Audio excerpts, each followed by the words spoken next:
When it comes to the MVP discussion, we hear about Jokic, Shea, Giannis, even Tatum by certain people. But people tend to forget the guy who's arguably having a better season than all of them, and that's Luka Doncic. Luka's stats are so great that it's alarming how people are seemingly acting like it isn't happening. The guy is averaging 34.3 points, 9 rebounds, and 9.8 assists. That's almost a 34-point triple-double being averaged throughout an entire season. The last person to average a 34, 9, and 9 stat line in the modern era was, well, no one. The guy is playing out of his mind right now, and there is no human that has an answer for him.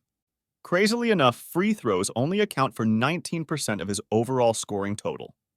To put this into perspective, here is a list of the most points per game without factoring in free throws since the merger.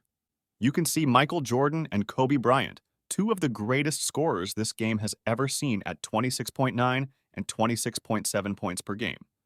And above them is Luka, in a league of his own, at 27.3, which is funny when you consider his comparisons to Rockets' James Harden, who shot up to 11 free throws a game. His offensive game is so vast, being able to not only score on multiple levels, but influence in many other ways, through his elite basketball IQ and making incredible plays for his teammates. He's gigantic. He's 6'8" point guard.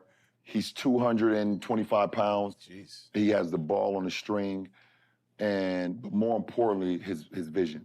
That's why I love his vision. He can control a game. He doesn't even have to shoot.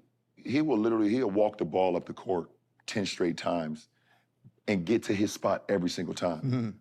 Just because of his pace. When Luka is playing, the Mavericks have an offensive rating of 120.2, which would rank third in the whole league.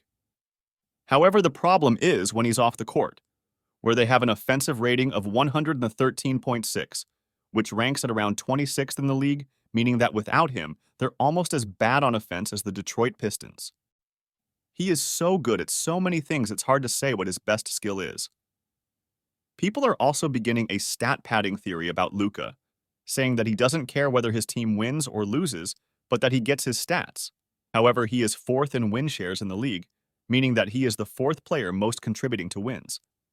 So, is his stat padding leading to more wins? This is the same phenomenon that occurred with Jokic last season, with people accusing him of padding the box score and doing whatever it takes to stuff the stat sheet. But we soon realized that these guys don't care about their stats, or what they average, but winning, where Joker went on to win the NBA title that same year. Luka has also been seemingly taking his career much more serious this year, training hard in the offseason, getting in shape and improving on the defensive end, and is proving all critics wrong, becoming better at jumping into traffic lanes, averaging 1.8 steals per game, which is 8th in the league.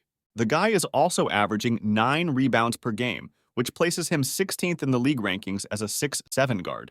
While the trade for Irving aimed to uplift their offense and remove some of Luka's scoring burden, Luka is still atop the league in usage at 35.5%, still being relied on massively on offense, which makes sense when you consider that they're third best player. This season has been a rookie big man who's making a massive impact in his own right, surprisingly leading the league in effective field goal percentage and true shooting.